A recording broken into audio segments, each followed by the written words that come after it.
Good afternoon. I'm very happy to welcome you to join us in Alpbach in the Congress Center. I'm happy to welcome you to our breakout session, Feeding the City, or Is the City Feeding You?, supported by the Climate and Energy Fund. My name is Friederike Leibel-Bürger. I'm managing editor at the daily paper Die Presse in Vienna, and I'm very happy to have a group of fascinating and inspiring people here with me discussing the future of food and climate change. What have you had for lunch today? Was it regional? Did you prepare it yourself? Are you aware of what amount of energy was necessary to produce it? Was it nice? Did it satisfy your hunger? When it comes to our own food futures, none of us will need to look further than to the buffet in the next room. Food is so available. The distance between our stomachs and the object of their affection is never far. Yet the true distance between the source of the food we eat and our greedy mouth has never been greater. Are we aware of where the things that we eat come from? Are we aware of the labor that is involved? Furthermore, increasing urbanization is confronting our ever-growing needs, ever-growing cities, worldwide with big challenges. In 2050, 2/3 of the population will be living in cities. How can we guarantee security of supply for all? And how can the climate change be addressed at the same time?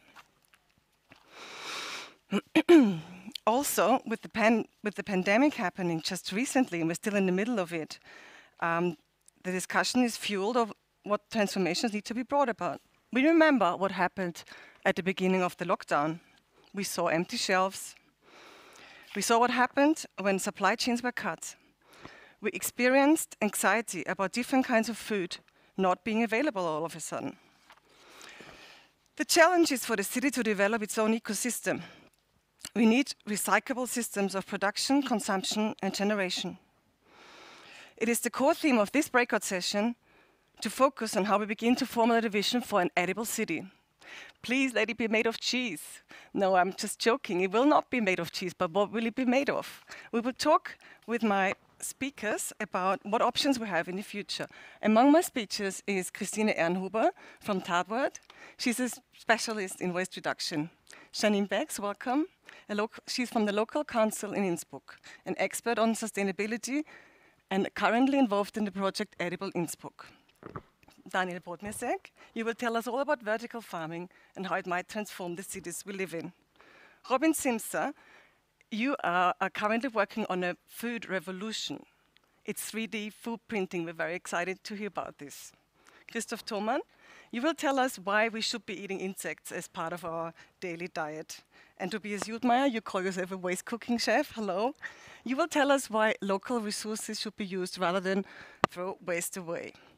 Let me now ask Theresia Vogel. Welcome. Thank you. We wouldn't be here without you. You are the director of the Climate and Energy Funds. Would you please give us your opening statement?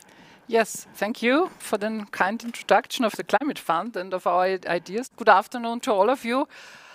You mentioned that food is always close to us. I say, no, it's not like that because I was in a session before and in between was not enough time to get some food. But nevertheless, why nutrition, could you ask, if you talk of the Climate and Energy Fund?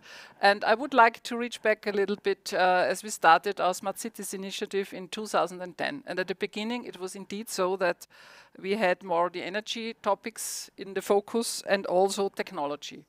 But after a first phase of projects focusing on energy and technologies, there came the climate change adaptation more into the focus of our interest, and was the main interest of the questions. And then the questions occurred like fair transition, for example, impact of lifestyle, awareness of people and participation of people. And so it was only logical that nutrition is now the next very strong topic we are looking at. And I think we have in our projects, in our funding projects, we have a few but very inspiring projects. Some of them are here today. And we have a lot of activities going on around that topic, but I think today much more ideas are here now, and I personally very much like that the diversity of solutions is given here in this room, and that we do not have this one fits all for the future. As you mentioned, it will not be cheese only. Maybe we have some other things like insects or green food or whatever. We'll see the high-tech 3D printer and other stuff. For us, it's very interesting, and I would like to thank all of you very much for coming to Alpbach under these very special conditions this year.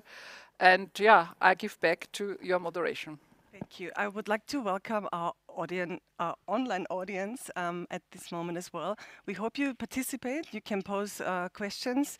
Please do send us questions. We will come back to that later. And we have 3 poll questions that we would like to conduct with you. And I'll come back to this later. Let's get started with Adam Curtis.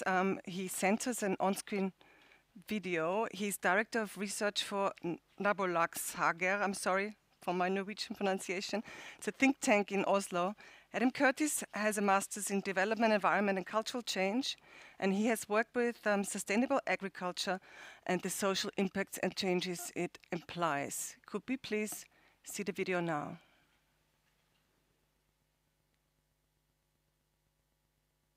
My name is Adam Curtis, and I'm the Director of Research and Interim CEO for Nabolagsager, that's Neighborhood Gardens.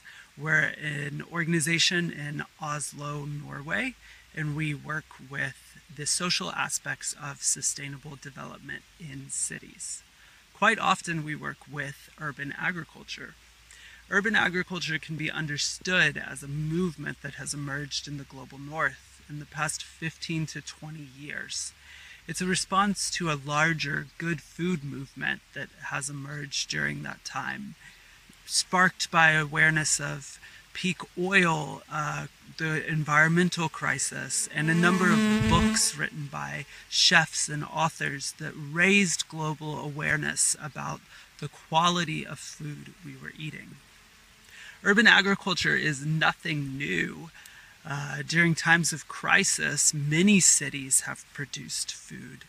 And in the global south, many people bring with them into cities plants, animals, and knowledge around food production. I've worked for the past 10 years with sustainable agriculture and urban agriculture, and have addressed various issues of urban agriculture during that time.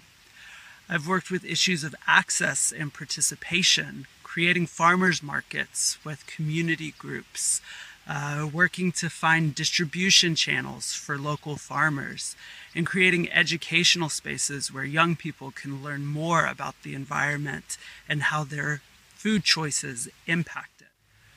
Many activists, researchers, and citizens are working to make the city more edible. I'm currently working on 2 Horizon 2020 research projects. In EdisonNet, or the Edible Cities Network, I'm working to formulate business models that can make urban agriculture more competitive in our market-based economy. And in food systems in European cities, I'm investigating how citizens can be more involved in the design of food systems to make them more sustainable and culturally relevant. Many other challenges still exist within urban agriculture if we really want to change the way our cities eat. The following panels are a number of change makers who are tackling many of these issues.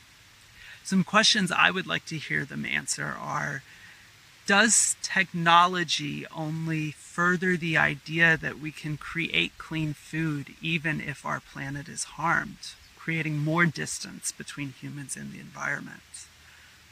And how are ways in which you are connecting with your customers to encourage them to pay higher prices for better products? What works? I look forward to hearing from them.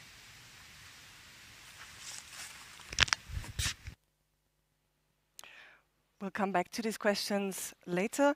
Let's get started now with our first group of experts. Let's get our hand on real projects. Daniel Podmisek, original and architect, he's head and founder of the Vertical Farm Institute. It is embedded in an international research network centered on vertical farming. Would you please tell us a little bit about the work you're doing?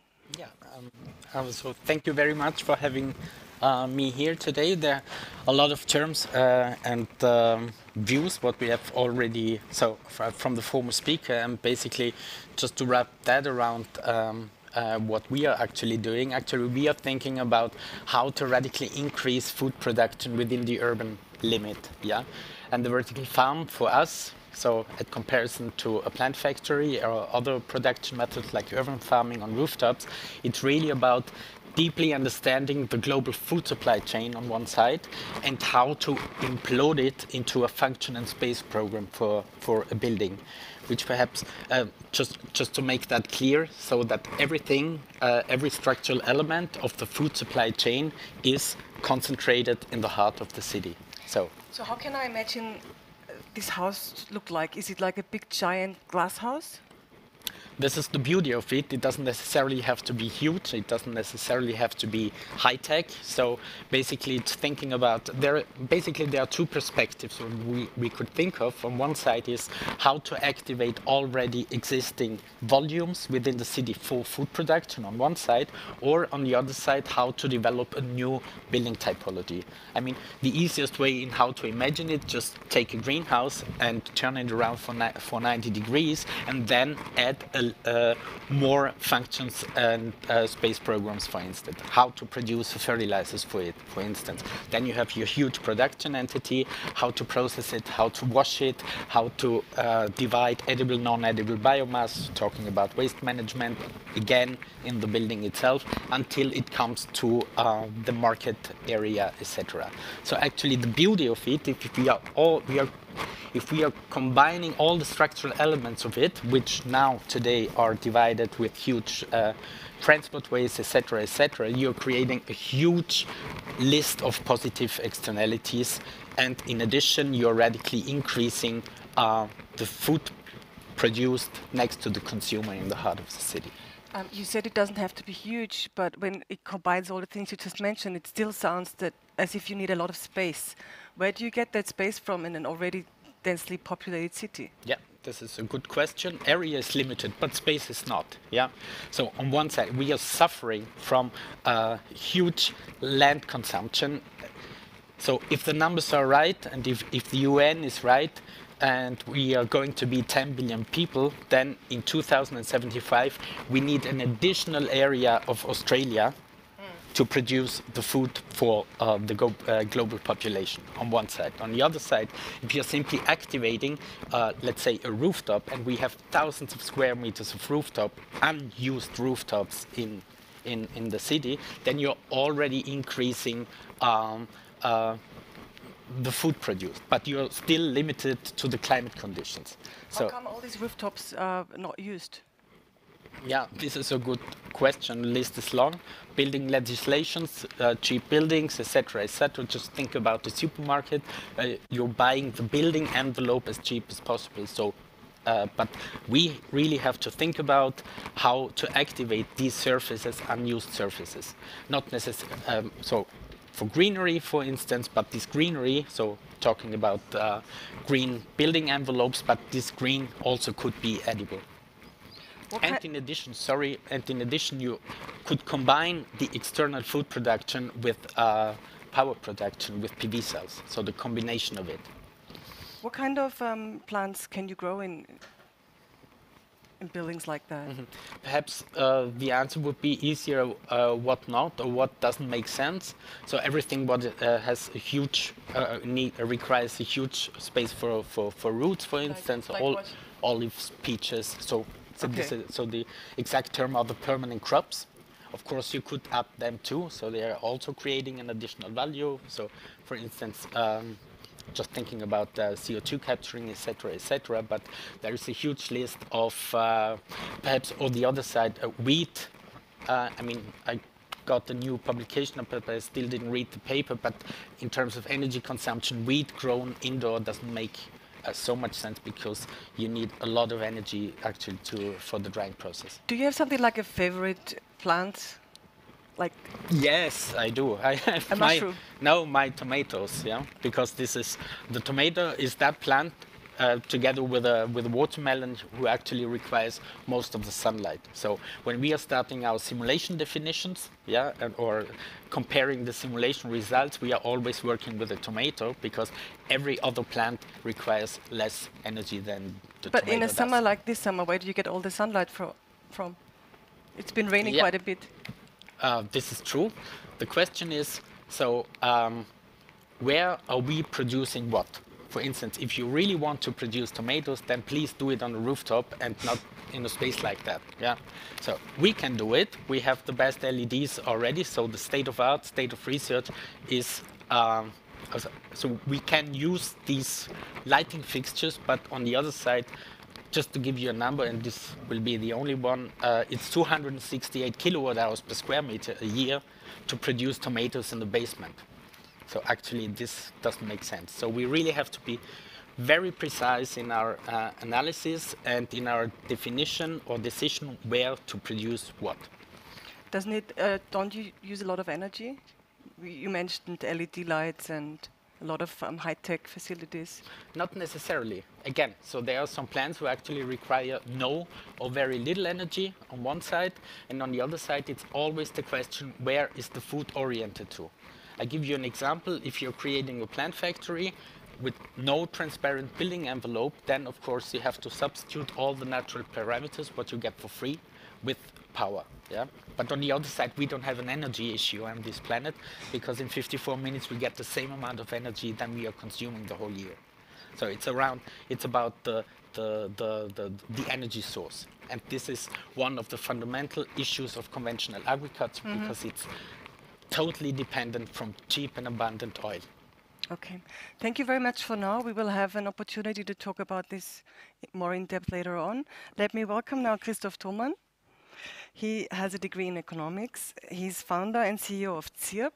You might be able to tell from the name it's got something to do with insects. And yes, it's true. It's about producing insects and establishing them as a part of our daily diet, as a source of protein. And would you like to tell us more about it, please? So also many thanks for having us here. I'm very glad to be at this year's Forum Alpbach. And I want to start with a short personal story, because I think it's very important to be honest at this point where we talk about future food and insects as a future food. That I also was very adopted at the beginning when I ate my first grasshopper. Where was that? Where was that? 2013. I was in a small cafe in Vienna where I got these first grasshoppers. And I remember very good that my girlfriend was the first who tried, because also in my head I had these producers and nobody knows how insect tastes. But yeah, in the end I was very surprised that the taste of the insect, of the grasshopper, was very good. What did it taste like? It tastes like a nut, for example, the walnut, the grasshopper. And yeah, of course, this moment was a life-changing moment for me. And to go one side back, it was 2011 when I first read about eating insects. It was a report from the FAO where they say that it's important that we have to change our kind with producing food in Europe. And only to point out two things, we also comment them on every packaging. It's on the one hand, insects are very good for our body. Because they contain, for example, high-quality protein, but not only protein. Insects contain very good nutrition values, like micronutrients, for example, lots of vitamins, but also fatty acids. And on the other hand, insects are good for the planet. Just to point out maybe two facts, when we compare insects, for example, to cattle, you need 60 kilograms of feed to produce 1 kilogram of protein from beef, and we only need 2 kilograms of feed to produce 1 kilogram of insect protein.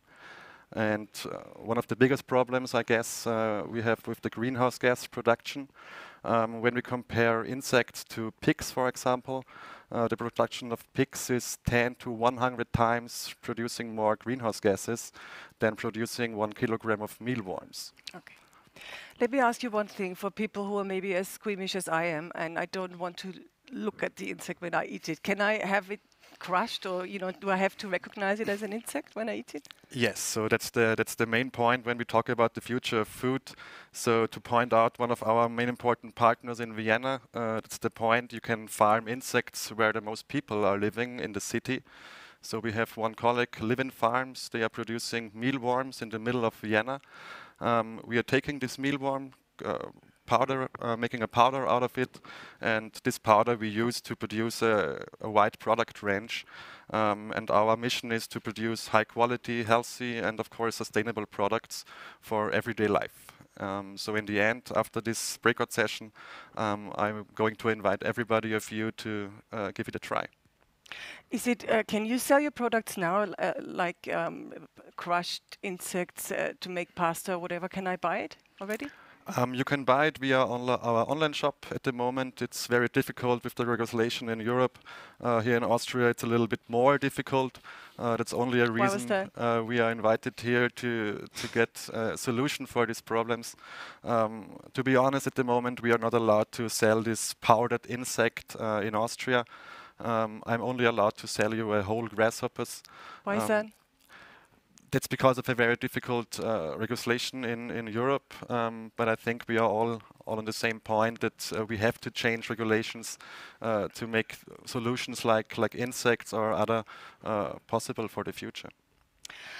And what about vegans and vegetarians? Do they can a vegan eat insects really? I mean, actually, I should ask a vegan, but I ask you if you have any experience with that. So, of course, you can eat an insect as a vegan because you're a human and you can eat everything you want to do. But I don't eat animals if I'm vegan. Yes, of course. But in the end, I would say 5, maybe 6, 7, 8 of 10 vegan people eat insects because on the one hand, there are many reasons why you are a vegan. And on the other hand, producing insects is much more ethical than producing meat. But still the animals, and still they have to die somehow. They die in the fridge. It's the same like in the winter. It's a silent and cold death. It's getting cold in the fridge and insects are sleeping without stress, without pain at this point of view. So no stress, no pain, no fear. Just falling asleep. Can you give us a number of how many mealworms do I need to make up a meal? Just to get an insight into the amount of worms needed. In the end, I'm always saying that the WHO also suggests that we need 1 gram of protein per kilogram of our body weight. So with my body weight, 70 kilos, I need 70 grams of protein every day. I would say 50% animal protein, 50% plant protein, or maybe 60-30. So in the end, it's about 30 grams of insects you need for your diet. Okay. And why don't we use it as animal feed? That would solve some problems too, wouldn't it? Of course, it would maybe solve problems, but to say it like Einstein, we can't solve the problems like we are developing them. And I would say that we should reduce our meat consumption from today 60 kilogram in Austria to, let's say, 20 kilograms of meat consumption. Because when we are looking at Asia, Asia is today eating 20 kilograms of meat every year. If the Asian eat that much meat than we eat in Europe, we will have a very big problem. We will need 3 planets. At the moment, we only have 1. Well, thank you very much for now. We'll come back to that later on. I see we already have some questions we can talk about later. Let me welcome now Robin Simser, from insects to salmon. You hold a PhD in bioengineering and are CEO and co-founder of the startup legendary Wish, with a V instead of F for fish. You will explain to us later why is that. You're working on a food revolution, really. 3D food printing sounds like a vision from very far away, but I hear you're already pretty close to printing salmon. Would you like to tell us more about it? Of course. I'm a bit more modest in calling it a revolution maybe, but that's what we're doing. We use 3D food printing to create plant-based seafood products. And it sounds maybe a bit unusual in the beginning, why use 3D food printing? Many people have never heard of 3D food printing, but let me elaborate a little bit. Most people know veggie meats such as veggie burger or sausages from the supermarket, but hardly anyone has ever tried veggie seafood products such as fish. These products are hardly available on the market right now. However, we believe they should be because there are a lot of sustainability issues with the industrial fishery and aquaculture. For example, to name some keywords, overfishing or bycatching. Up to 40% of the fish caught in the ocean is bycatch, so things like dolphin, turtles, birds, which are basically killed needlessly and thrown back into the ocean. And it's not only the environmental aspects, but it's also health aspects, because, for example, in Norwegian aquaculture farms, they actually use a lot of antibiotics, growth hormones, and also there's an accumulation of heavy metals or microplastics in the meat of fish, which later on we eat and it comes into our bodies. And there's a big health hazard in doing this for high amount of seafood. So what we would like to do is produce plant-based seafood, and some products are already out on the market. For example, fish burgers or fish sticks. But if you want to have a product such as salmon, which is mainly consumed in a whole cut forms, think of the salmon fillet, there are no products on the market right now anywhere. So we want to become the first company to address this high demand consumers who say, I really like the taste of seafood, I love the taste of salmon, for example, but I'm not happy about the environmental and health hazards, so I want to switch to a more alternative product, more sustainable product, and we can offer it with 3D food printing because it allows us complete control over the structure and the texture of our products. So for example, we can create a salmon fillet with the muscle stripes and the white connective tissue stripes in between. That's in a nutshell. So how far have you proceeded? When will we have your first salmon fillet? Right now we're producing mainly salmon sushi pieces, which already look very good. I believe they also taste very good. However, we work right now on improving the biomechanical properties. And by this I mean things like the fibrosity. If you bite into it, the mouthfeel, does it really feel like a salmon? There we need to put some more development time into it. But the taste, we can already test it in a salmon spread later. The taste and the appearance is already very good. So you think in the future, when you invite someone for dinner, you won't say, I'll cook salmon for you, but I'll print some salmon for you? Is that the future? It could be. There are some companies who are talking about 4D food printing, which basically means that while you print your food, you also heat it up. So you could imagine a tool like a microwave. You have different pictures and you say, maybe I would like some plant-based pork today, and you press it and it prints it out for you and cooks it at the same time. So you take it out and eat it immediately. I think that's an interesting future to think about.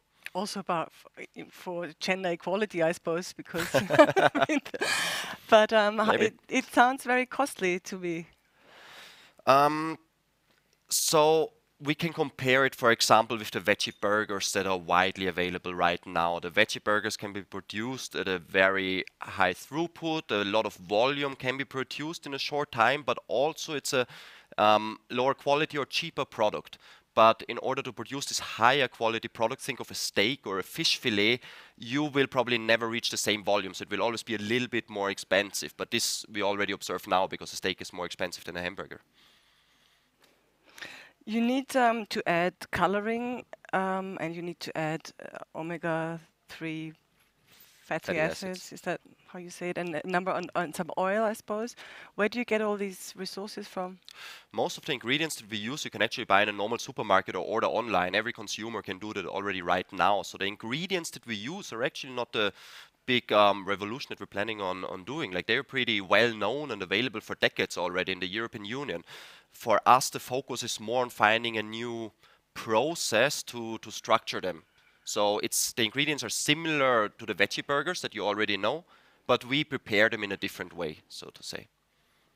And regarding coloring, we're not the only ones who use them. Actually, in the Norwegian salmon farms, they also add coloring because otherwise the meat of the fish would be paler.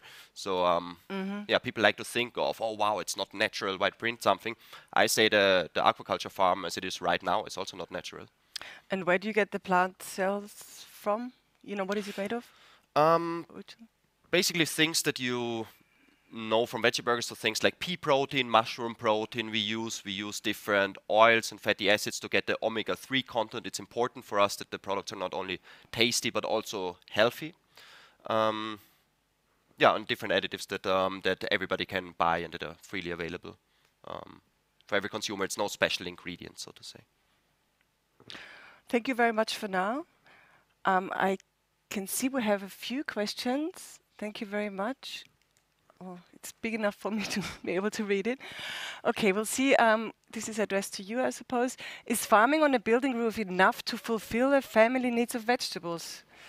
Well, it depends if it's boys or girls, I suppose. Do you have any approximate estimation on how square meters, on how many square meters of farming on roofs do we need per person? Could you answer this? Please? Yes. So actually now, talking about, let's say, center of Europe, each and every one of us needs 2,312 square meters per person, number one. Number two is the moment when we are, and you're addressing an urban agriculture question to me. So that means if we are activating the rooftop for food production outdoor, then you have around 6 to 8 months of time where you have enough sun and the right temperature to produce your vegetables. So of course, if you know how to conserve it for the autumn and the winter, then theoretically it could be enough. So, but the other part, or the second half of the question, would be again how much. So comparing these 2,300 square meters to a vertical farm. It's more important to highlight that the building footprint of a building can produce the same amount of food than up to 120 square meters of land area. Okay, thank you. The second question was, when you don't have space and just a small balcony or maybe just a window, can you produce your own food? Will that be enough? Maybe just a tomato or two? It's yes, of course you can produce your own food indoor, and it's I think it's also necessary to actually really understand or to highlight this cultural development. So let me just give me 20 seconds. So since the Neolithicum 11,000 years ago, we invented agriculture, and agriculture doesn't have anything to do with nature. This is something what is very important to understand. It's a cultural thing. Yeah, this is something what we set up. Most of the plants and and that what we eat actually didn't exist in nature before. So we have to acknowledge it. So and these 11,000 years, it really took a lot of time to really increase all these varieties. And indoor farming or taking care of your own basil or tomatoes is something what is very important, because it's actually increasing the value of the food, so which indirectly then has an effect on the habit. It brings us back to nature a little, Basil? Well, for me it's not nature, or basic or per definition agriculture is not nature. Culture is the opposite of nature.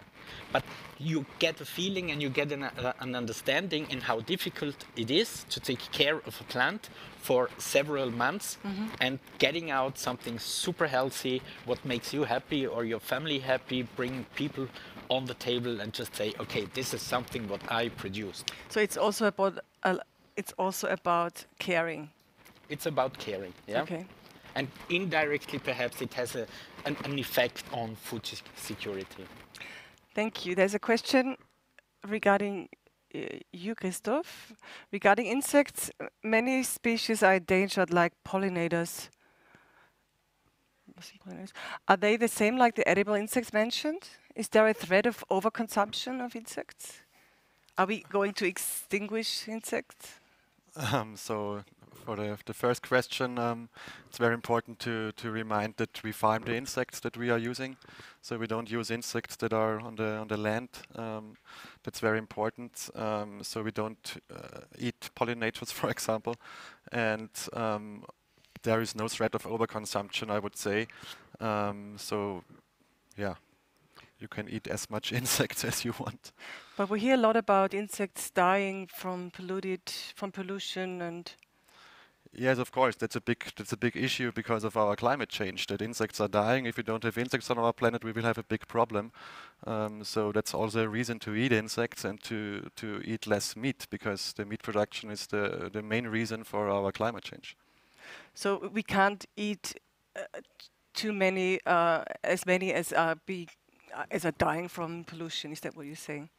insects are very good digestible, so yes, of course, they are very good for our body. And yeah. Okay. There's a question for all of you, really. How long will it take until the ideas you presented are implemented in our daily lives? Maybe you want to start with... I think it depends on the idea. I guess vertical farming, some concepts are already available right now quite well. For insects also, these are products which are already used. I think it depends what you define as impact, because when they will have a large implementation, a large group of people, it's hard to say, I think. So maybe to remind everybody, 20 years before, nobody could believe in having an iPhone in the pocket, or we drive cars.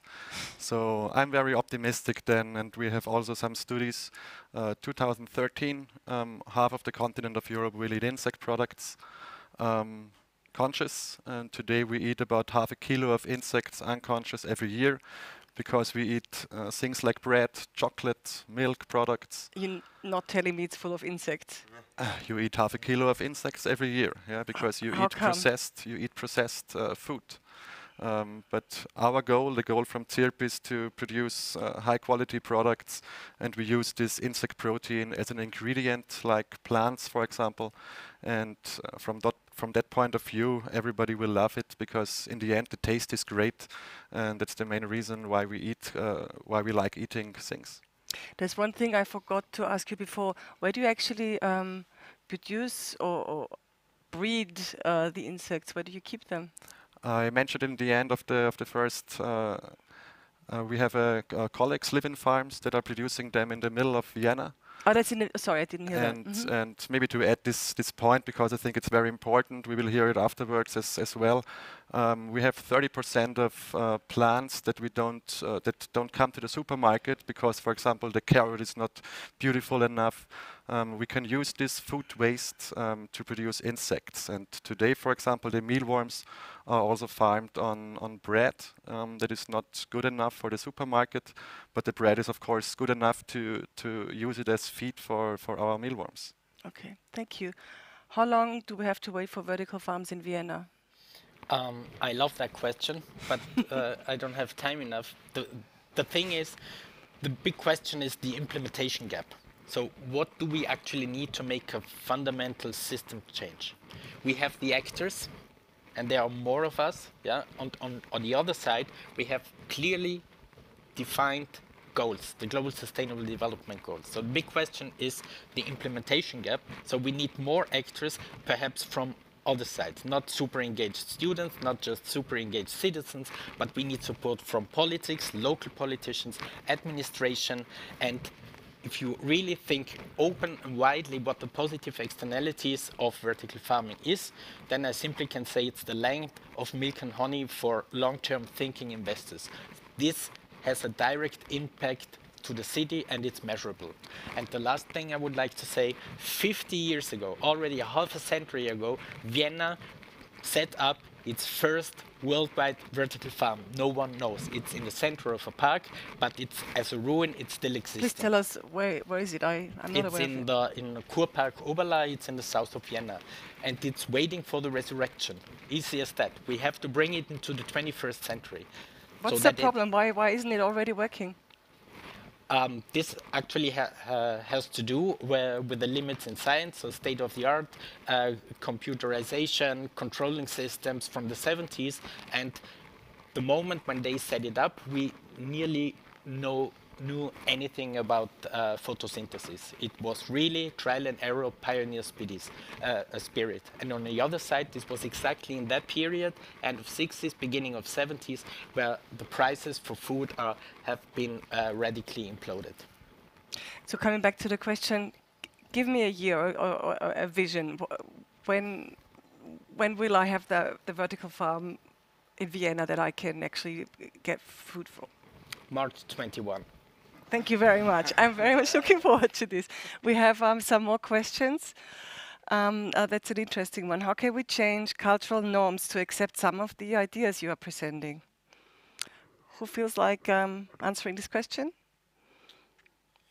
It's about behavior and attitudes, and I also think it's probably about changing your whole lifestyle. Actually, we might come back to this question later on in the next group of lifestyle and participation topics. Let's move on to another question. Is there any good way to make insect eating more friendly? And except I can't read this. I think it's just important to start with eating the first grasshopper. Like I said before, everybody loves the taste. So I would say about 100,000 people ate insects from our table in the last years. There were 3 people that say I don't like the taste. So the rest of them love the taste. I think it's important to get testimonials and people in the public that make this topic more public, and in the end, like I said before, in 10 years it will be very normal in Europe to eat insects. We are doing a lot of educational work. We are doing a lot of different projects to promote insects as food, and yeah, we are some big steps further than some years before. So I'm very optimistic that it doesn't need that much time to implement insects as food, also in Europe. Okay, thank you. You were mentioning before aquaculture not being good, and that just reminded me that you were mentioning aquaculture as part of the vertical farming. So is there other 2 different kinds of aquaculture? A good aquaculture and bad aquaculture, and how can I know the difference as a consumer? Because I heard about antibiotics and metals. Yeah. I mean, aquaculture is something what we know for 2,000 years already, so it's also nothing new. But it's simply an additional production method what directly can be integrated into a vertical farm. Yeah. So it's always about, I mean, it's biomimicry at its best. Yeah. Perhaps an aquaculture expert would be fantastic to have here too, but the synergy potentials, the closed material loops, and also the energy loops what are possible to close would be fantastic. Yeah, but obviously agriculture has a bad image. Like you were mentioning it, too many fish in the water, and obviously there's a lack of control, but it doesn't matter if it's in a vertical farm or somewhere else, really, is it? Do it wrong, and for example, how they do it now in many farms, they optimize it to a scale where it's almost not ecologically viable anymore. Keeping so many fish in a certain area, they lose their waste. The whole area around, basically the plants in the water, etc., die.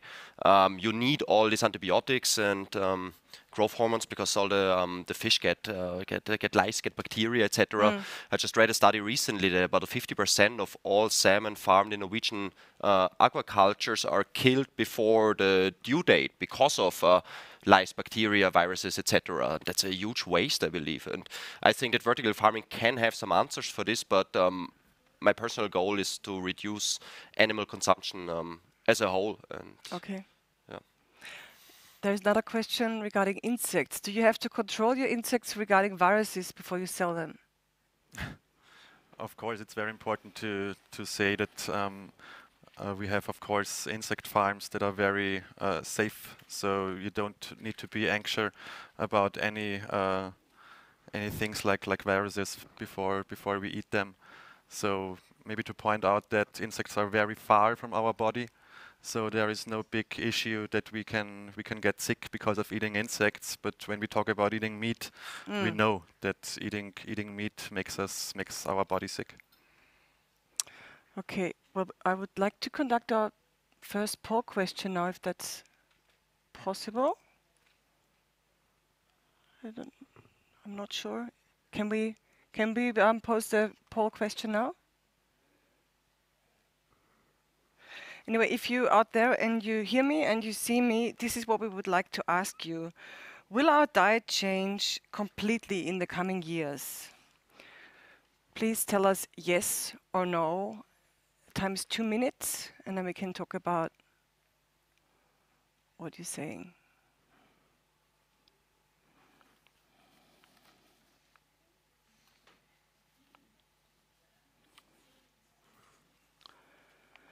In the meantime, we can talk a little more. What I wanted to ask you before was why why replicate something that's already out there in nature and so perfect? Why not come up with, why don't you print something that is completely new?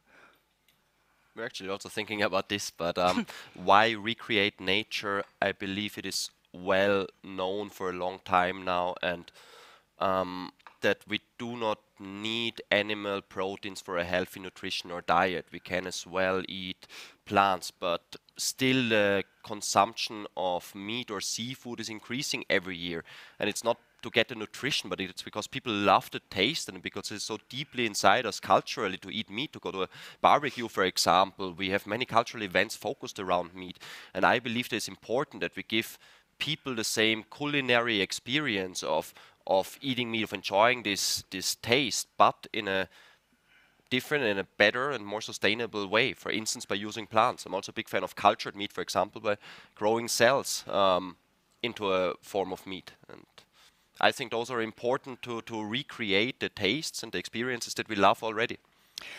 But when it comes to meat, is it all about taste and the feel of it? Is it not also about tradition and the idea of meat? You know, how you get it. I don't want to go on about hunters and collectors now, but do you really think it can be replaced by just looking and feeling the same? I think it already is, yes. Some of these plant-based meat alternatives that are in the US or also in Europe, they're very, very successful with it. And slowly, I think the norms are changing and people adopt a more, maybe not vegetarian or vegan, but a flexitarian diet. Maybe one day they say, today I eat animal meat, but maybe tomorrow I would like to try the plant-based product. And I think that's a good way to start. But still, can you see with what you're doing that you will be printing food that doesn't exist already? Yeah, certainly. For instance, the forms. I mean, that's the biggest advantage of the printer. So we're experimenting with spiral sushi forms or zigzag or that look like a fish actually. We can make things that are half salmon, half tuna. We can make things that look like tuna but taste like salmon. We can do basically everything with it. It sounds a bit Frankenstein to me. Yeah, it sounds a bit strange, but it's also funny. What's your favorite fantasy food? Having the rice of a sushi made of salmon and having the thing on top, which should be the salmon, be of rice, like just reverting. And yeah, it's a bit of our perception of food to change it a bit, challenge it. I would like to do that. That's very interesting. Well, the perception of food should be changed, but will our diet change completely in the next coming years? Is the poll closed? Well, there aren't any more answers coming in, so I think yes, it's optimistic, it's not too optimistic. 66% of you say, yes, we will change our diet completely in the coming years. And 34%, a third, says, no, we won't. What's your reaction to this? Is that what you expected? I don't know exactly what it's meant with that question, so therefore I have two perspectives on it. So I'm just what we know from research work from the Food and Agriculture Organization. So the radical increase in land use for food is not as high in terms of population growth, but in socio-demographic changes. So what we know that Chinese in the 60s needed 1,100 square meters to feed itself, and now we are around up to 1,080. So we have some developing country where this question clearly stated, yes, it's radically changing and not to the best, number one. And on the other side, there are several countries, industrialized countries, where it slowly starts to peak or to going down in terms of dairy products consumption or meat, but not to that extent where we actually see the impact, because it's still radically growing, so the destruction of nature, of the rainforest, etc., etc. Do you think that's due to health reasons or to change of culture, really? This is a good question. Or are they not both very deep into it? I think it's perhaps it is. I'm very optimistic now. I would say perhaps it's this ongoing or this growing critical mass, and perhaps it's a behavioral change or a cultural change, where we actually say we simply can't accept these mass consumptions of meat and dairy products because it's simply unsustainable. How about you? Do you feel there is a change already in looking at your friends, maybe, or fellow students from back from being back at the university? Because being at university is usually the time when you don't have a lot of money, and you can't afford all the food you want to have. So is it a problem of wealth too, to be able to eat sensibly? Of course, it is a problem, but also to answer this question, I think the change is also in progress. I think we have so many solutions, not only here, but for example, in Vienna, we farm fungi on Kaffeesatz, so the powder of coffee, and many other solutions. I think the 7% maybe that say definitely not. Maybe you have a ticket to Mars as well. So I'm very sure that we are still in the progress of change, and we will see a lot of good solutions in the next years, and nobody has to be anxious for the of this part, because everybody of us produce great products, tasty products, healthy products, sustainable products, and in the end it's yeah, we're looking forward to this change, and we all be very happy in the end. But it still sounds like a minority still. How do you get the majority to change? You say they need a ticket to Mars, but what if they don't believe So they're doomed? I think we are only small, very small steps before we have the majority. When we look in Austria, we have 15% that votes the Green Party. We know that 50%, we need 50% to reach the majority. So Daniel said March 2021. I would say middle of the next few years, we will reach the majority, and things like insects or other topics will come. Will get bigger and cheaper for the people, and I think that's the biggest steps to make this possible. All three of you, do you feel supported by official organizations? Do you get help? Do you get funding? Robin, would you like to start, maybe?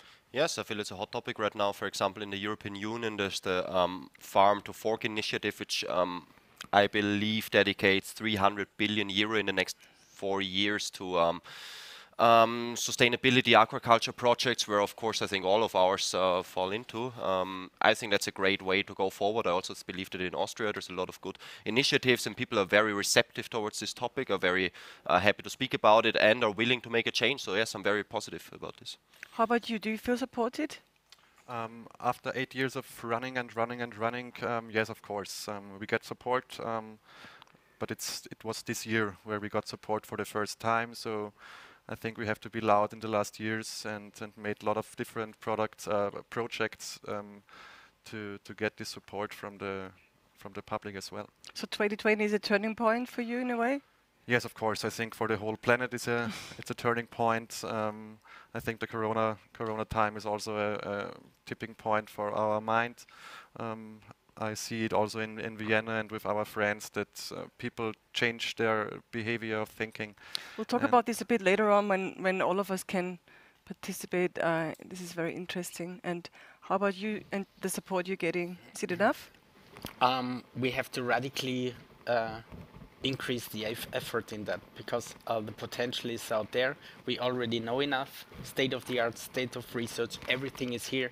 We need more demonstration projects. We really have to set that up on a completely different scale to really make an impact on that. Okay. Well, thank you for now. We'll speak later.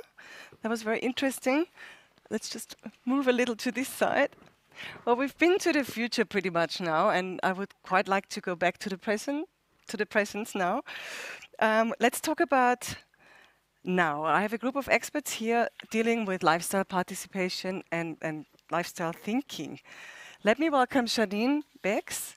You are originally a regional planner. You are part of the local council in Innsbruck, working for the Greens, specializing on sustainability and future food supply strategies. One of the projects you're working on is Edible Innsbruck, that I'll be very interested to hear more about. And you're also working within the strategy Innsbruck 2050, which aims for Innsbruck to be autonomous when it comes to energy by 2050.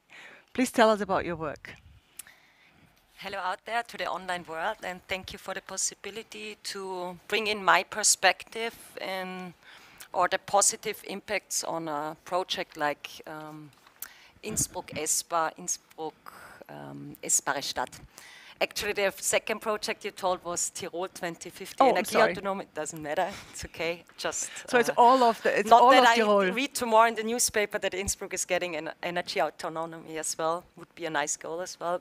So before I dive in deeper, why, what concrete implementation and projects we did so far, I first want to tell why we are actually doing this. I mean, we all know, and we heard that as well in the opening speech, we are dealing with one of our biggest crises. So there's for sure the ecological approach to it. We have a lot of sealed areas. We are having more and more tropic nights as well, and heavy rainfalls in Innsbruck, an increase of that. But that's not for me the main factor why we do this project, Edible City Innsbruck. For me, it's more the social aspect of it. I would say like to create a kind, confident and a connected community. And if you see, if we put up raised beds, like at a new area, and we go out and you see at first the older generation going around. I always go then there and sit in the park as well and watch what's happening, if you put their things in and what's happening. So the older generation is quite curious it is and watching this thing as well. The younger generation, like the kids, are immediately going there, trying out, putting their hands in, and it's a sort of meditating for me as well. But the thing is, they have to organize it on their own, and that's, they have to talk, they have to plan it, they have to harvest it, maybe they're gonna cook it, maybe they just let it for the insects, but it all has to come, it's a social aspect. So, and I think that's quite one of the most important things for me. The sign, like the sign, fruit picking specially allowed. This already irritates, because we are just used to forbid, that's not allowed anymore. And if you see people reading this sign, they put questions, why, what, that's allowed, oh, how does that work? And that's so crazy that we have to go so far that, yeah, I think that's one of the brilliant aspects of a project, and one of the big advantages, what we need, what we saw as well in the lockdown. We need connected communities who look for each other, who take care on each. And I think that's why there's a lot of energy as well in a positive outcome. So it sounds like an edible city starts with small-scale steps, or do you come from a large scale as well? Is it coming from both? Also in Innsbruck, I can say it's we started with really from the ground with small seeds in the municipality, in the administration. There is no office which is dealing with this topic concrete, but we have, luckily, we have a really good organized, motivated civil association. They are motivated, they are scientists, they are parents, they say, come on, city of Innsbruck, you have to do there something already since some years. And that's getting more power, they are getting more loud, they are getting as well more organized, and there we connect. And we start for sure with small prototypes because we have to learn. So we started last year, one maybe really good example is we put it now, bee tippies and raised beds, but we build it together with DIY association with carpenters, so that as well disabled people can go there and they are taking care. So we have many associations docking on the project. For example, the Lebenshilfe Tirol, where people, they are disabled and handicapped, they are going now there and taking care of the plants as well on this prototype. By other prototype, the inhabitants which are living there are doing it. So it's always coming from different calls and we have to adapt. We try now to build in 4 more raised beds that we can follow the call if there's something, I want to have this as well, but the taking care is not coming from officially. We give as well resources, a bit like financial, to build this stuff. The stuff we as well try to do it with upcycling, collect the things, and then build things out of it. But it's small prototypes because there are questions as well. Always when you work together with administration, it's always assuming the worst. What is if a small kid is getting buried under a raised bed. It's break down with the earth after heavy rainfall. What happens with this? So you need first a prototype dealing with these questions, and then with this as well, the administration is getting a feeling for it and is getting more proud on it as well, more encouraged, and that's what we are dealing now at the moment. It sounds all very happy and positive, but aren't you confronted with people who say, you know, why waste space to grow vegetables in the middle of city? No, you don't? Or vandalists? I mean, that I never heard. What I for sure there are negative comments as well, like you are. It's sozial-romantisch to believe that you could supply to be autonomous, to put the whole city with it, but that's not the approach. That's what I want to explain. It raises the awareness of everybody, but it's not the goal to go from today to tomorrow that nobody needs a supermarket or anything anymore. What happens during winter? During the winter, what kind of projects can you? I mean, there are as well. The products are still there from last year. Like last year we started with the bees and the tomatoes. Then there are as well flowers, which are more herbs, which are not just at 1 year. So, but there are as well, now when we had the big pots, you can go as well in the earth, what is maybe not the same as in the plant, what we heard before. You can go in the earth and as well hold the beet, things like this. Sorry, I don't know the vegetable's name now in English, but you have beetroot. Things like this, what you can. But it's as well more that they take care on it and that they clean it after the season and as well make a party where they harvest it and then they start making as well seeds. The population starts now to make seed exchange markets or plant exchange.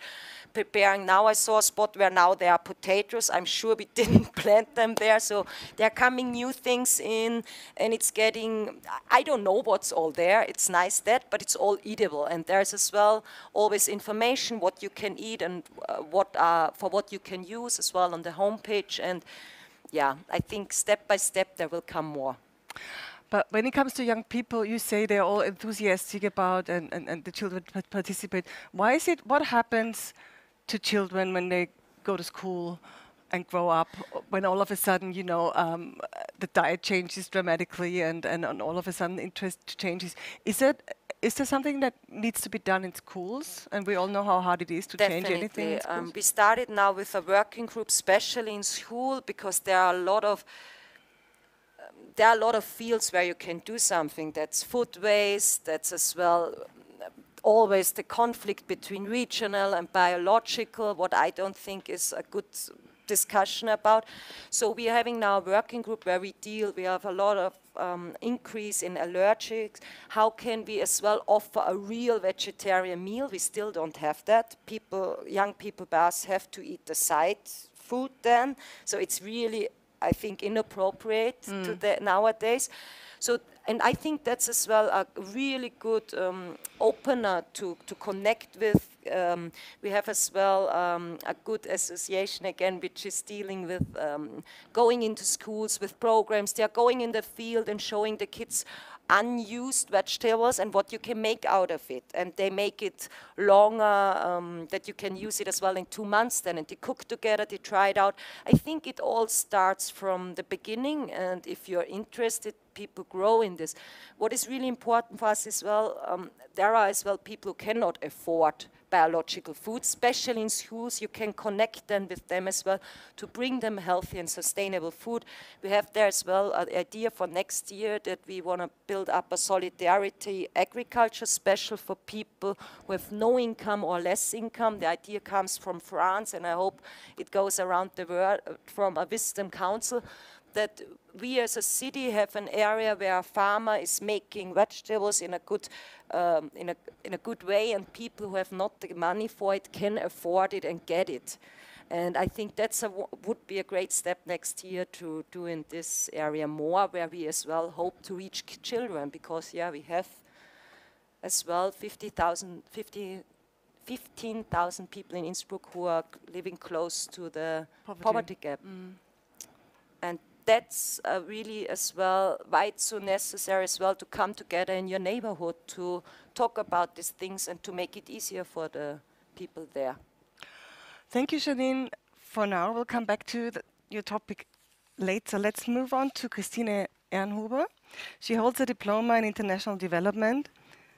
She's project manager and coordinator of TATWORD. Sorry, getting languages mixed up. Taking part in the initiative United Against Waste. It focuses on reducing waste in the food service sector, such as hotels and big canteens, and I'm looking forward to hearing more about it now. Thank you, Friederike. Yeah, thank you for the Climate Fund for inviting me today to this session. I think the topic was very interesting for me at first when I heard feeding the city, and then I was invited, and we're dealing mainly with the topic of food waste, but there is indeed a very clear connection, because if you think about it, we talked now, we have a very interesting ideas and great innovative ideas and how to develop new products, how to grow food in cities, how to find solutions to find new food for the future. But if we look at a very impressive figure of the United Nations Food and Agriculture Organization, I think this already shows a lot, that 1.3 billion tons of food produced for human consumption are lost or wasted before they are consumed. So this is 1/3 of food produced for human consumption worldwide. And I've brought this little picture. I guess you might have been wondering what it is. What you see on this picture here is one of the world's largest container ships. It holds a maximum of 200,000 tons cargo hold. So imagine 5,000 of these ships, and then you can probably not, but maybe picture the amount of food that is just ending up in the bin at the end of the day. That's a day. That's a daily waste. The equivalent. Annual. Yeah. So per year. But thinking about how many people are going hungry in this world, and then compare it to the amount of food waste, I think this already shows a lot. And it's not only the food, it's also the resources that are invested in producing this food. We have water use, we have land use, we have energy, manpower, money that is invested in growing this food, which only ends up in the bin at the end of the day. So this is a huge challenge for our society, and Tobias and I, we're both, I think, advocating the fight against this to reduce food waste. And what we are doing with the initiative United Against Waste, as you said, we picked one sector because food waste is an issue all along the value chain. In United Against Waste, we're focusing only on the sector of food service industry. So this is out-of-home consumption in restaurants, in bars, in hotels, in care institutions like hospitals or retirement homes, where you have a huge amount of food being processed and served to people all day long. So this is the sector that we are working on with a multi-stakeholder platform. United Against Waste was founded in 2013 in Austria. Is an Austrian initiative? Not initially. It exists in this form also in Germany and Switzerland. We were all founded at the same time. And in Austria, it's a platform where there's a lot of stakeholders involved, like the Austrian Ministry for Climate Action, the city of Vienna, for example, but also food service enterprises. Unilever Food Solutions was one of the initiators of this project in Austria. We have a lot of also catering services, like Sodexo, which is a global caterer, who are a member of our initiative, and also NGOs and scientific organizations like the University for Natural Sciences and Life Sciences in Vienna, the BOKU, who also did this initial research with us on the problem in Austria and the facts and figures on this topic. And what do you actually do? How can you put your hands? When we started, what we actually did was really getting a hand on the problem and seeing, is it a problem and how does it look like? So in the beginning, what we did was research. We did waste analysis really in restaurants, in hotels, in hospitals to see how much waste do we actually have, what does the waste look like, what's actually in the bin. So we found that we projected this for the whole of Austria, about 175,000 tons of avoidable food waste is only in the sector of food service industry. And then what we did based on this research was at first just find define what could be the reasons for this. So we did a lot of, together with groups of experts, research on, okay, we have this kind of waste in the bin, and what could be a reason? Like, you have huge amount of plate leftovers. Reasons for that could be the portion size, the lack of choice when you have side dishes and the customer cannot choose which kind of side dishes. Maybe he doesn't want it, maybe he doesn't like the taste, so this ends in the bin. Or in hospitals, we found that almost 25% of waste was only surplus production. So food that was produced in kitchens, it never left the kitchen, and it was thrown out to the bin at the end of the day. But why is that? Are they just all bad planners and not able to use logistics, or what's the problem? That's what we wondered at first too, because our initial theory was that, especially in big kitchens, you will have a perfect system behind it, and this we didn't think that. you probably know it from the practice. We were really surprised to find this, but yeah, the more complex the system is, the more spots you have where food waste can occur. And just let me give you an example. In a retirement home, the simple problem was that there was no communication between the kitchen and the staff, the one that work with that serve the food to the old people. So they are the ones ordering the food, and they order like this, like, let's do an estimation, and then we send this order to the kitchen. The kitchen thinks, well, just to be sure, we produce a bit more food, and then they already ordered more, the kitchen is producing more, and then in the end we end up with a lot of food produced for nothing. So what they did, without telling anyone except us, they just reduced the amount of food being sent to the stations by 30%, didn't tell anyone, and nobody even noticed. Because, yeah, they ordered food they didn't need, so nobody noticed when there was less food sent to the stations. So yeah, it is very often a lack of communication. It's very often a simple thing that we have to change, and we can really have an impact in food waste reduction. But isn't it also a behavioral problem that we like abundance, that we like choice, and we like a buffet, and we don't want to say the day before what we like to eat the next day? I mean, when you It's definitely also a behavior problem. Awareness raising on the problem of food waste is a very big issue for us also in our initiative. Of course, the consumer is also an important factor in food waste or food waste reduction. But there's a lot of things that restaurants or kitchens anywhere can do without blaming the consumer. Like, they can, on a buffet, of course, everybody wants nice, full buffet and very fresh food, but it's no difference for me as a guest when I go to a buffet if the salad dish is deep like this or if it's like this. And at the end of the day, it's the difference if you have left this much of waste or maybe this much or none at all. So, I mean, Tobias is an expert on how you can really wholly use what is there, and I'm sure you will be able to give other examples on how in practice you can reduce food waste. But yeah, there's a lot of things that actors in out-of-home consumption can do on their own to reduce food waste. But of course, we as guests, when we go to a restaurant, it's our responsibility as well. So if I know I don't have the appetite for having the whole schnitzel and side dishes like potato salad and maybe potatoes, then I go there and I ask for, maybe I don't need a salad, or maybe I only want the green salad and not the potato salad, or I order half portion. And this is also a way for me as a consumer to contribute to less food waste at the end of the day. But usually when you change orders, people that serve you are not very pleased. That's a thing that Because has to change as well. So it's not only behavior on the consumer side, of course, it's also an attitude of the restaurant.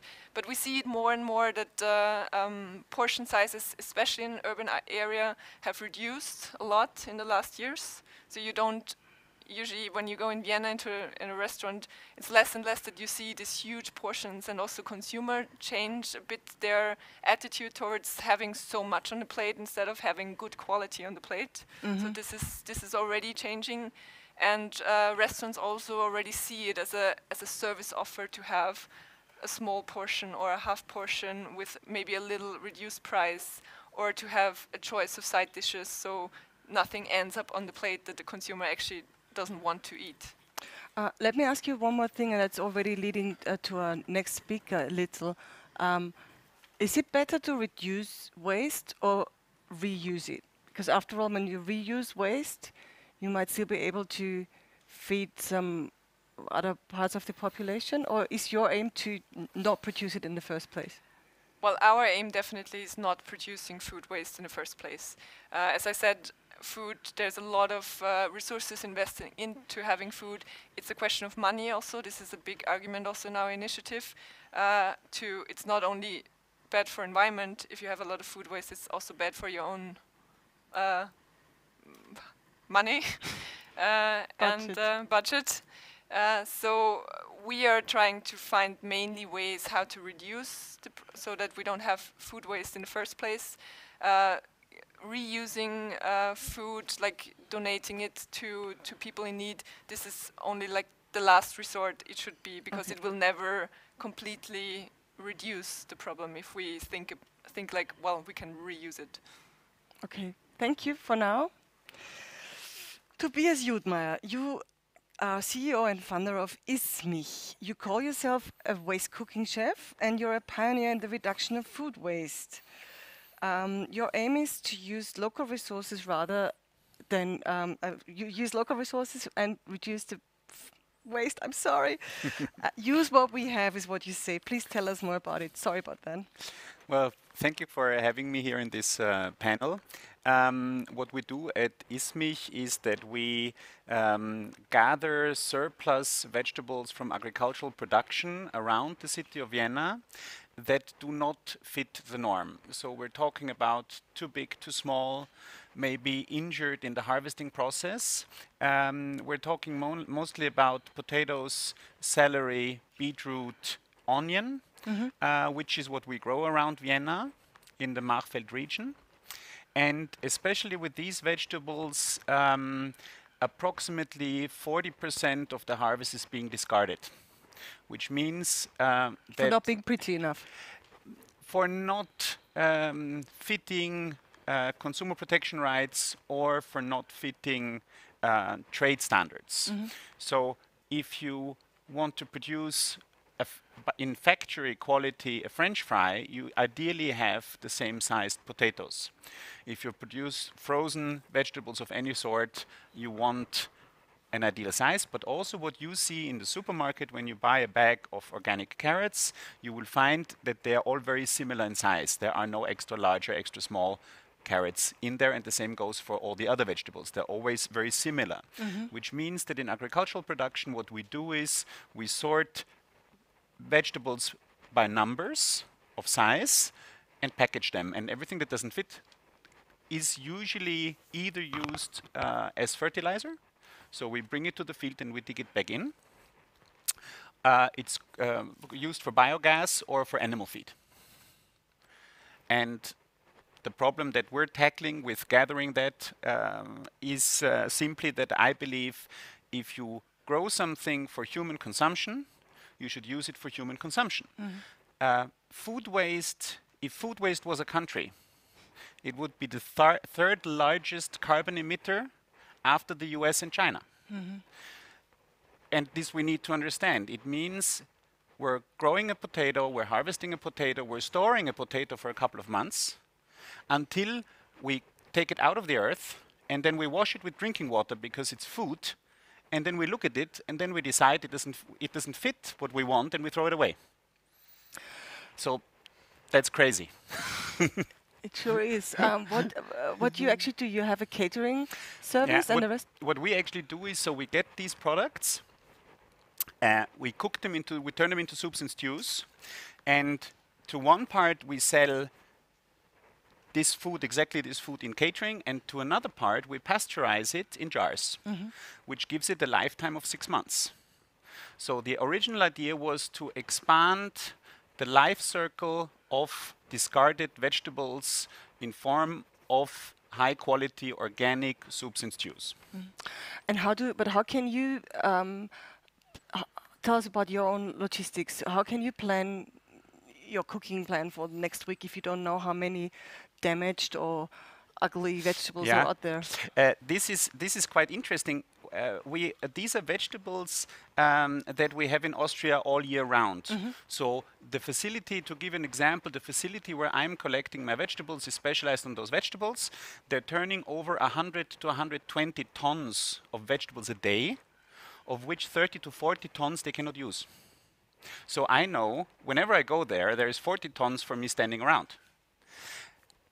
This is an amount I can't cook. We are cooking in our kitchen 2 to 3 tons of vegetables a month, and they're having around 30 tons a day.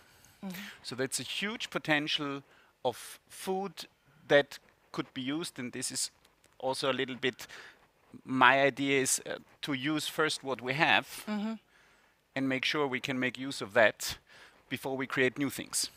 I'm super happy with the guys and creative ideas, but I'm looking daily at the fact that we're throwing away so much unused resources that we can't even eat them up. Okay, but aren't farmers making more profit when they sell the cooked vegetables to biofuel?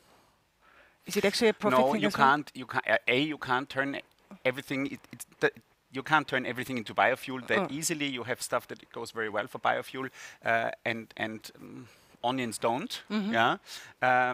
So for them, they usually have no distribution, and also they have to struggle with the market price. So you grow something to sell it for €20 a kilo, and you don't grow that to sell it for 40 cents a kilo, and distributing it for such a low price is often not worth it anymore. So you have a little bit of a market problem. But when you say onions and celery, carrots, that sounds quite limited. Do you add? You add different? Of course. You have a different. Yes, of course. Menu. I mean, my original idea was to stay as regional as possible, and this is what we find around Vienna. Of course, at certain times of the year you find asparagus. At certain times of the year you find other things. Again, for me to be plannable, I need to look at resources that always exist. If you want to book a catering with me and you ask me what will you have in October, I can tell you that for sure I will have. If there will be still aubergines and zucchini, I don't know. It depends on the weather. So you want food, you want to know what you're going to eat, and I want to know what I can produce. Okay. This is why we limit it to these vegetables, and the standard is that there is always minimum 50% of food waste in our meals. But that brings me back to the question that you you didn't want to address it because I know it's very sensitive. The regional versus, let me get this sentence straight. The local versus organic. Yeah. That's the question that no one really likes because it's a bit complicated. Can you tell us about the problem we have? I would rather redefine it. The problem is the local or the seasonal. Okay. Yeah. And the organic. I just want to give an example. The carbon emission of a Spanish tomato that we eat in winter is 5 times the carbon emission of a tomato that we have here growing in summer. But when we grow here a heated glasshouse tomato in winter and eat it and consume it, again, it's 10 times higher than the Spanish. If you bring something from Spain, you have less carbon footprint than when you grow it in winter in Austria. So what do I do? Yeah, you don't eat a tomato. You eat a celery, you eat a potato. There is no tomato salad, there is no cucumber in winter. We have to learn as consumers that having all this choice comes also at a certain price. So really, even if the Spanish tomato is better than the Austrian one, I really shouldn't have any tomato. If you ask me, no. That's Very too strict. bad. I'm sorry. That is being very strict. Yeah. I think if you'd ask young people or older people too, because I have no idea myself, I think anymore, when things are in season, I don't think we could answer Yes, that. I think wouldn't, you know. I see that a lot when I go shopping in a supermarket. I see people buying blueberries in January, and they come from Peru, and you wonder, don't you think, don't you understand, don't you see, what do you expect? It's snowing outside, where do you expect this thing to grow? But people often don't care. I think this is we have a big educational gap with that people don't know anymore what does season mean and what's in season at what time. Don't you think that has got to do something with the, let's call it post-war culture, when things were available? You know, the old story about oranges and bananas, and the idea that the world is a global place is a good thing, and now we have to go back to eat beetroots in winter. I think that the topic of abundance, general with everything, was very much in fashion. And I think what we saw now also during COVID, that maybe the abundance is not so necessary. Yeah, this having everything, being able to choose everything at all time of the year. But it's very hard once you have something to not have it anymore. How can we happily not have it if it's out there? You know. Yeah, I think this is similar to the discussion we had with meat consumption. Yeah. 80% of the agricultural surface used is used to produce meat or dairy products. And as we heard before in the example, if the Chinese were eating or the Asians were eating as much meat as we do, we would have a problem. And I think we will slowly have to learn to live with less. Not less quality, but maybe less choice, or maybe more a selected choice, but not everything all the time. But do you really think it's feasible that this happens in our times of, you know, big supermarket change and the European Union being a big open market, that you can achieve that sort of change, that people won't be eating strawberries in January?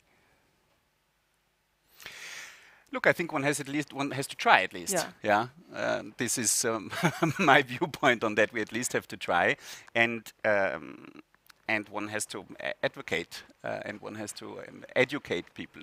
What about supermarket change? I have the impression there is a little change, but maybe that's just all marketing, because it sells well if you say or pretend that you caring about the environment and labor and everything. Do you feel it's changing a little bit, the way what is being offered by supermarkets?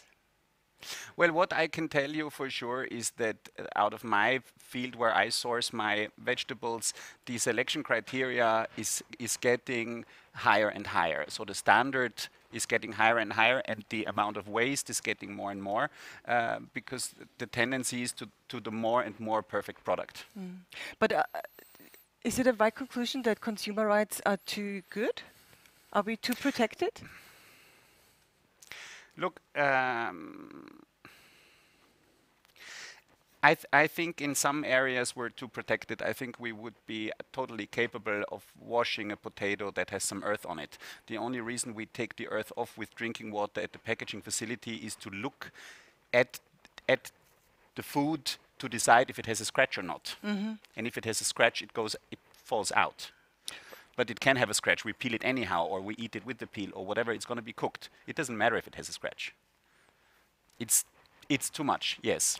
But if I buy salad and it's not pre-washed, and then I don't know, you get worms or whatever, then you can, under current legislation, you can sue. These are half kilo of insects that we eat anyhow per year. Yeah. That's my worm for today in my salad. Well, thank you for now. We come back to all of you in a minute. We're trying to conduct our next poll questions now, if that's correct. Okay, I read it out to you. Everybody out there, please participate and say yes or no to the following question. Should products with high carbon footprints be labeled accordingly? And are you willing, are you willing to pay more for products with high carbon footprints? With low carbon footprints, you must with low carbon footprints. Yeah. Got a bit carried away here. While we're waiting for you to give us your votes, I wanted to come back to you, Janine. Same question I asked before, organic, regional, local, in Innsbruck, in Tyrol, in winter. What can you offer that is regional and organic? I mean, except for beetroots, winter apples. We have a big. Can you place it again? The question. No, is it a problem when seasonal can? You can't always have what people want to eat. No, and then you have people who want to have organic food. Then it comes from, say, Peru. You have organic grapes coming from Peru in winter. I mean, for sure, I think the biggest or the first step there is always the information about it and know what you just asked with labeling. And I had to learn this as well. I mean, it's not that I think from small on, if you learn this, and kids understand this the most, and as more and this gets in our head and is in us that we know it, okay, I mean, we not have to forbid it. I mean, we live in a free company, or maybe there are then innovative ideas in pulverized form to eat the berries in the winter. I don't have a problem with this. And everybody should be in a free democratic way to eat. But as well, the information about it. We just heard something really dramatic, like what I didn't know in this way, and it's good to know this. And that's what we have to talk about. And in the lockdown, this discussion started. I mean, it started more with what's really regional food. If the harvesters in Tyrol flew in from abroad, most of them from Eastern Europe, I not want to point at the farmer who is doing it, because he's as well in this circle, and we are. But we have to know this. And that's the important. If my family knows this, we talk about this, we say thank you for food, and they know this. They will take then the actions, and for sure they will eat berries as well one time in winter, and nothing will happen bad to them, but they have to know it, that they in their daily life overthink their decisions. And I think that's the most important approach on it. And when I talk about because I learned as well, I was quite often, the farmer should pay more and he should do that and that. But with that discussion in the lockdown, I had with a farmer who is not biological, but a regional, a really good or big producer, we don't have the knowledge anymore. In Russia, for example, they have the word the Dutchers. The half of the food in Russia is produced in gardens, urban and in villages. The half of 30 million people's food, also for 30 million people. So we don't have that knowledge anymore. Maybe here some are sitting who can do that, but who can do this really? We want to have flexible jobs, 2 hours, but the farmer is saying, I need people who I can trust on. And I think that's a discussion what we should put from all levels, European, national, as well the province, Tyrol, this level. That's are the most important questions, how we can build up a system here where people are paid fair and are as well maybe from here, and who are, and that has as well, for me, a really important question in the regional. And at the end, I for sure hope that it's regional and biological, because I admire villages like Südtirol, Mals, this discussion, who are really fighting, really for, they are fighting against pesticides for all of us, and they are taking really big prices for it. And that's, I think, a way we have to go. Thank you.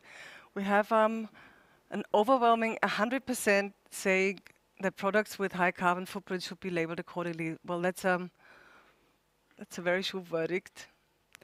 Well, I guess something like this will be coming in the future. Will happen in the future. Or don't you think so? Is there an answer also to the question if people are willing to pay more for products? Yes, I'm just waiting for this to come up. That's the diet. Yeah, That Yes. is the interesting question. Yeah. Well, it's a 2/3, 1/3. So it should be labeled yes, but then I'm not going to buy it if it's more expensive, basically. So what can we do about this? How can we get people? Well, I think it's there are two aspects to this. One aspect is I don't want to pay more for what I get, and the second one, which is more important, is I cannot afford to pay for this. We mentioned Corona before, and I think the economic outlook is not very good. So we're facing a lot of people who will probably have to save more money. What can we do? What can we do about this? How can these people be feeding themselves in a healthy and regional way? Do you have any ideas? How to, when it's it's probably more costly to have seasonal and organic. Yeah, will food. it be more costly? Well, you tell me. Is it more expensive? Quite honestly, I think when we talk again, we have to see what we talk. When we talk meat, chicken, for example, costs double when it's organic from when it's not organic. When you talk carrots, celery, apple, the price is there's a minimal difference. And I think especially in Austria, we're now with the big discounters in the market quite far with a large range of organic that is not anymore so much more expensive that you can feel it. Okay. What about large-scale kitchens? If products were more expensive, do you think there would be less waste too? Is it too cheap? Well, we're trying to argument the other way around. You invest a lot of money in food products that are thrown away at the end of the day. Save that money, and you will be able to invest it in quality, in better products. So, I mean, this is our argument. This is already, I have the feeling, also an interest of many establishments that participates in our programs. No matter if it's a hospital or a restaurant, we see, especially in recent times, that there is increased demand on this topic. There's increased awareness on food waste, and also because it's a factor of budget and of money. There is a request of consumers to have in restaurants higher quality of products, and one way to find this money to pay for that is to use your resources more efficiently. So it's really all about organization and careful choosing of what you eat every day. Is it not? I can give a little example. What we do in the catering, for example, we measure what we get back from a buffet. Yeah, and with soup, for example, we used to give out 300 milliliters as a portion of soup, and we measured and measured and measured, and now we're giving out 200 milliliters. That's it. But then there is no soup. This is how much the Austrian on average eats on a buffet on soup. They don't eat 300, they eat 200, so we give out 200. We have no more waste on food, and for us, it means that we have a higher profit margin because we put in less resources. So really, we have just always been eating too much. Yes. We've been cooking too much. It's a simple answer, Yeah. but very often it is the answer. Yeah. Put a plate on a scale, and then if there's 1 kilo of food, or if the potato salad alone is 500 grams, and this is a real example from real practice, of course there will be leftovers, because if you have 500 grams of salad, then you won't be able to finish your potato salad and your meat probably. So instead of the potato salad, put half of it, put lettuce. It's still a full bowl. The customer will still be satisfied, but the chances are higher that he will finish the food and maybe have dessert afterwards, so you earn more money in the end. So it's really, there is a lot of money to be found in food waste reduction. Or when you come back to schools again, when you don't have to offer every day meat, use this money for good quality vegetables and maybe one time a fish and one time a meat. I mean, I think there are a lot of ways. There's not one answer to it, but we have to find different answers to it. I just think that when it comes to food, there's also the psychological factor. When I think of, well, you all experienced it probably during the lockdown, how people suddenly ate more and cooked more and ate some more again. And maybe this is a good point for us to all engage in one discussion, all of us now. So I would like to ask you, do you think that what we experienced, especially during the lockdown, and well, we're still in the middle of a pandemic, but things have changed a little bit when it comes to buying food and storing things. But what we saw was people suddenly baking, making their own food. Do you think we will remember this year as a big changing point for the way we eat? I don't know who wants to start. Maybe you have not been saying much in the last half hour. Maybe one of you wants to say something? I think what was interesting for me personally is to see that there can actually be limitations because we're not used to it anymore. Like as silliest example is, but toilet paper for 1 week, like, it was sold out everywhere, and we're not used to having empty shelves anymore, I believe. But every product available right now at the moment, I think this was an interesting thing to observe, that actually these things need to be produced and it needs to be calculated how much we actually need, and sometimes there's just not enough. But when you say it's interesting, what was your own personal conclusion? Did you go buy more food than usual? I wanted to bake bread myself, and all the yeast was sold out, so I couldn't do that. But otherwise, do you think all this yeast got actually used, or did it go to waste? I'm afraid that the crisis actually resulted in a lot of food going to waste because people just bought unreasonable amounts of everything. And we're not talking here about the kitchens that were closed from one day to the other and then they had 100 liters of milk. What are they doing with it? But on a private level, I'm pretty sure that a lot of the yeast that was bought in Austria never got made into bread. Yeah. Too bad. But I learned how to make it on their own. Is it Hefe? Yeah. With bottles of rosa and in water, you put it in the fridge for some days and you have it. That's true. So it brings out creativity as well. But when it comes to waste, wasn't the lockdown a big problem for hotels, restaurants, and can you tell us anything about? There's all these things went to waste, basically. Yeah. And what's happening now? Now that the supply is a lot. Well, they don't need as much supply now. I believe the supply has shifted a lot. Yeah, because if you're a supplier for, let's say, a hospital, well, the hospital probably not, but a school, if you supply a school or a university, and there is nobody in this school, or only half the pupils are in this school, for the supplier, of course, it's a problem. And the same with the hotels and the whole tourism industry. Yeah, but it's very hard to foresee into the future if it's going to change. So we'll just have to wait and. Well, I think that is what we have to do anyhow. Wait and see. We have another question coming in. How can we make organic, vegan, environmentally friendly food accessible to all, regardless of income? That sounds like some paradise food to me, which is organic, vegan, and environmentally friendly. What could that be?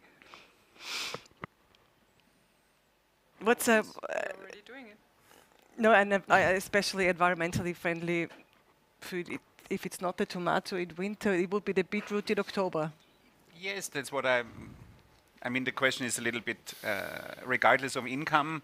I mean, what we do, for example, is highly labor intensive because you have to collect the vegetables, then you have to process the vegetables. So wherever you have manual labor involved and you want to pay a fair salary to your employees, I have to ask a price from the consumer. Yeah, So there is that's quite clear. no such thing as a cheap, fair, organic, environmentally friendly. Unless you grow it yourself, Okay.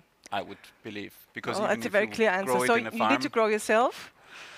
The next question we have here: what are your thoughts on slow food movement and going back to basics, traditional production and preparation of food? I think you will have to answer that as well. The slow food. Well, I think that's the way to go. I think that's the way to go. I mean, I totally believe in manufactured small production. I don't believe in mass production. When we're producing in our kitchen, we are making and it's not very much. We make 200 to 300 portions that we jar, and this means that there is actually human beings standing there, filling it in the jar, closing the jar, putting it in the oven, pasteurizing it, labeling it by hand. But then the outcome is a beautiful product that is handmade and it tastes handmade. Can I add something also on that question? Because we haven't talked about it specifically, but the largest producer of food waste in Austria are actually private households. So the end consumer is a large factor. I mean, of course, there's a lot of households, and if you break it down individually, it might not seem like a lot, but think about throwing away a potato a day, or an apple, or the toast that went bad at the end of the day. So it amounts to quite a lot at the end of the year, if you also, not only in kilograms, but also in euro. New studies say that up to 800 euros per year per household are thrown away. This is the most recent study of the Worldwide Fund in Austria. So there's different reasons, I think, for that maybe we talked about the value of food. Food is very cheap, so maybe people don't know about what is invested for this product to finally be there. But that's not the only thing. There's also a lack of knowledge nowadays how to conserve food. What do I do when I have leftovers? What do I do if I have vegetables? I don't know what to do with it. And what I would like to add to that, because that is a topic of legislation, I think a big issue is the sell-by date. That the consumer does not understand that just because it should be sold by that date, it doesn't mean it's bad the next day. I've done experiments with yogurts that I ate 6 months later. No problem. The fruits sink down, a little bit of water on top, but there is also initiated by the Wiener Tafel a nice little online platform and also a leaflet where they tested, I believe, with the Boku. Yes. Where you can go and then try and smell, and is it bad or not? They could prove or find out even scientifically how many weeks and how many months later things are still good after the sell-by date. So don't throw things away just because they have something printed on them. Smell them, try them.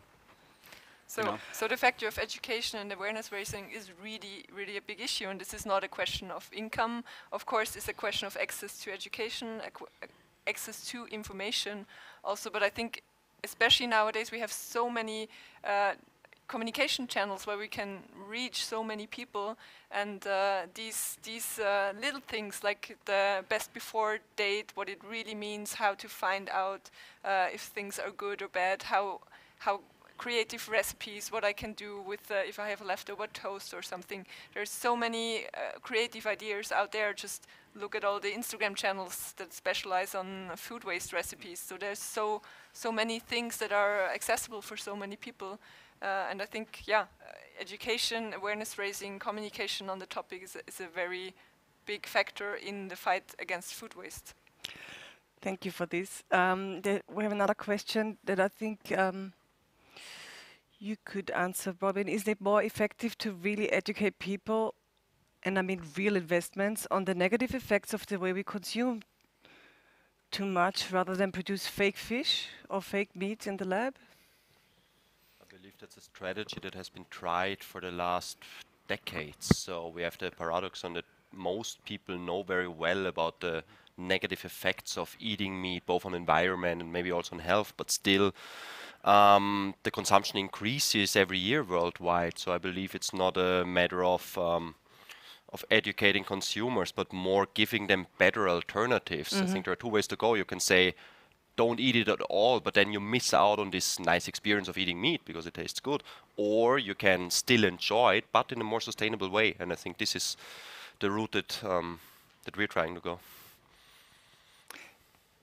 You just wanted to add something to this, I think. No, I just completely agreed on that. So perhaps for the next steps or for the next decade, I mean, we also slowly should emphasize that all these food-related issues, CO2 emissions, food losses, food waste, transport and whatever, we know these things already and for so much time. For instance, talking about meeting on an annual basis, talking about climate change since 1995, the CO2 curve is still steadily increasing. So it's not something what, I mean, it's good that we are talking about it, but we need a massive collective wake-up, and we need a completely system shift in the food sector, and otherwise we are in deep trouble until 2030. So we have to bring people together. That's what I meant on the very beginning. So all the actors which are actually sitting here, everyone is expert in a very specific thing. And we have our global sustainable development goals. We have to think about the trajectories and how to bring, or in how to make the right steps where we actually can measure whether we are moving in the right direction or not. Yeah, I give you an example. This is a project we are currently involved in, which is the Zukunftshof, which is everything simply emerged from an idea of one single person. And now it's a grassroots movement. There are people from all over the Vienna who actually want to contribute to make an urban food hub spot for it. So bringing transparency back to it and the positive thing. So actually we can change the system, and whether it's only on 10,000 square meters or 25,000 cubic meters, but this is actually something where we actually can test it. And I'm absolutely convinced of, so the stronger this community is and the bigger the transparency in this food sector is, the more effect it will have in radically reducing food losses, food waste, CO2 emissions and whatever. I just would like to add a tiny little thing. I'm for it. I want to have my strawberries and my berries at Christmas. The big question is, how do we produce them? Yeah, and the way we are doing it today, it's simply wrong. And when I'm buying myself an organic apple, an Austrian organic apple, after March or April, it has a worse CO2 footprint than one imported from Chile. So it's complex. I know it's not easy to solve, and from my point of view, I think it's bringing the expertise and the energy together and really trying to change something on a really local level and bring it into the next century. So you really say we can have it all, we just have to take into account of how much. The question is how you produce it. So if you're heating it with gas or with oil, yeah, please don't. But the apple from Peru will travel a long way. Sir, say again? No, I just made the comparison of the organic apple of Austria and an imported one in Chile. Okay. So you have this organic apple in the refrigerator, and these are huge boxes. And you're harvesting them. I'm not an expert in apple, but I think in September or in October. And you put it in the fridge until March or April. And with that power mix, what we have in Austria here, at latest after March, you have a worse CO2 footprint. But you, as a consumer, are happy because it's an organic local apple. But yeah. But if I don't want the apple from Peru or Chile and not my refrigerated apple that is organic, I probably should just have a cookie made of insects then. Love it. For sure, yeah. So there's no apples in March, really. I'm afraid. I think we're all getting hungry now. So I just heard that Adam Curtis has joined us online. Hello. Hi there. I can hear you, but I can't see you. Did you? Oh no. We just had a most interesting discussion. Oh, here you are. Yeah. Hi. Hello. Would you eat an apple in March? I might eat an apple in March. I probably wouldn't eat a lot of apples in March, but I think it's really important to remember in this conversation that this idea that the consumer can change the world is a very neoliberal idea. It's based in the same line of thinking that created the problem in the first place. Don't depress us now. We want to change. Yeah. Consumers can change some things, but consumers can't change everything. There are larger systems in place. The EU has massive subsidies going into agriculture. There's an entire globalized system moving food through our planet. So one consumer is not going to immediately change that. Consumers can have a part of that, but we also need to be looking to our politicians and demanding larger systemic change happen. We can't just give up on the political system because it's not working, and put all the blame on the consumers. Let me ask you, Adam, what can we do if we cannot change things by what we buy? Is it just by voting, or what do you recommend our viewers and us to do? Yeah, so I think you can change some things by what you buy, but you can't change everything. So yes, political pressure is essential. There's definitely need for more research to make these solutions more attractive to politicians. Politicians, for the most part, make decisions based on research. At least that's how it happens in Norway. So if we can show that these solutions are better and have positive impact beyond just environmental impact, such as social impact and other impacts within society. If we can show that there's multifunctional solutions being solved, then perhaps we can have a bigger change. Is there any question yet you wanted to ask Adam Curtis at this stage? You are specializing also on the social impacts sustainable agriculture has. Do you want to tell us something about this? Yeah, I think if we look at sustainability, we can look at nature as a model. Nature does sustainability best. And what we see in natural systems is that single organisms perform multiple functions. A tree provides habitat and provides food and holds the soil in place, these sorts of things. So when we start to think about sustainable design, quite often we need to think about multifunctionality. Humans have, for a long time, tried to solve problems one at a time, and it's just not working fast enough. We have to solve multiple problems with single programs or single solutions. So I think it's really important to think about urban agriculture and the other problems within society that it could solve. So we work quite often with minority youth here in Oslo who have trouble integrating into the workforce. And we use urban agriculture as a way to have job skills training for those young people. They also learn entrepreneurship by creating products and then selling them themselves. So it's this sort of solving multiple problems at one time that we're going to really have to do if we're going to meet those sustainable development goals by 2030. Thank you very, very much for this. I hope that sometime we'll all get to meet in real life rather than on screen. Bye-bye from Alpbach. And may I ask Therese Vogel now for a short summary of our most interesting past 2 hours? Yeah, thank you. I'm still hungry, and as you know, this will lead to action because I'm an engineer, and engineers always search for solutions of problems. So I will try that in a few seconds. But before that, I would like to say thank you to all of you. And I think the Climate and Energy Fund is a funding organization of the government. So we have something to do with policy, but we have also to do something with innovation and with several topics also of daily life, as we heard today. This is not always the case. And I think our role in that system is very clear. We have to care that good projects come to life. And that also innovation, which maybe is criticized in some cases because isn't it crazy to have artificial things like salmon coming out of printers or whatever instead of the apple from the region. But I think it's important to have all these aspects in the problem solution, because as we heard, I mean, there's a different scala of aspects in the food and in the nutrition sector, and you can have here and there action. It will not be too much, I'm sure. And I totally agree to that, what Alan said. You cannot delegate all action to the single consumer.